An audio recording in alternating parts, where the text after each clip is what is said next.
All right, guys, it's so great to see you all here today. But you guys have actually been working together pretty often recently, shooting this four-way crossover. Can you talk about what it was like to get to team up and work all together? A lot of leather.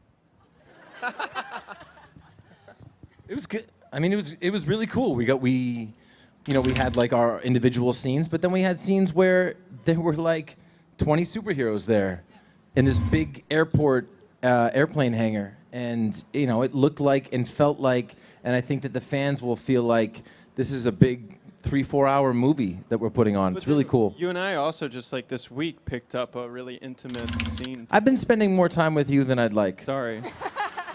It was a nice scene. Melissa, this is, Supergirl teamed up with The Flash last season, but this is your first really big crossover with everyone. What was it like getting to work with everyone, and how does Kara get along with all these characters?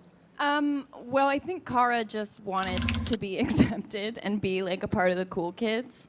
And I felt the same way. And it was so fun to just be in this big group setting where everyone... It was this like infectious environment where we all, it felt really cool. But she had like good interactions with almost everyone there. These two are funny. Yeah. Grant, how about for you? I mean, you've done a couple of crossovers now. Yeah. How do you think this one differs from what we've seen the past couple of seasons? Well, it's just a lot bigger, right? I mean, last year was Flash and Arrow, and now we have like 17 characters in multiple scenes, and almost everyone interacts with like every other character at a certain point. So it's huge. It's huge.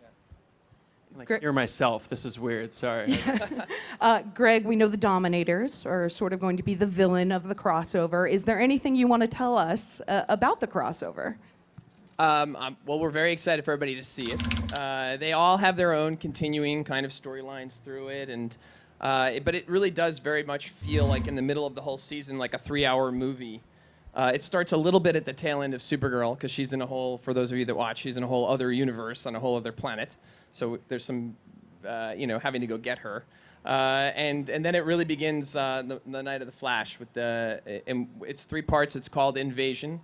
The complex that they talked about shooting in, this is a fun little thing. We found an exterior shot for us on TV when they always cut out to the exterior of the building that looks a lot like the Hall of Justice. So we like that. Nice, awesome. Stephen, during the crossover, we're going to get the 100th episode of Arrow. Congratulations, first off. What does it mean to you to hit this milestone? I mean, I'm incredibly grateful for everything that Greg and Andrew and Mark and Wendy have done and created.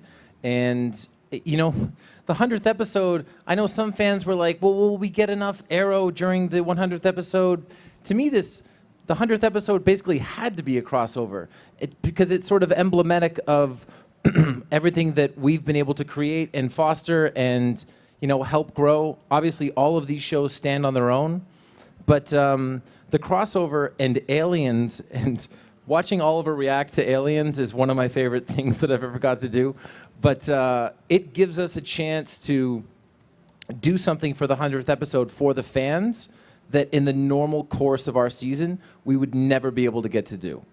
And, for that, I was very grateful. And to work with all the people that I got to work with or hadn't worked with for a very long time on the 100th episode, I was very grateful.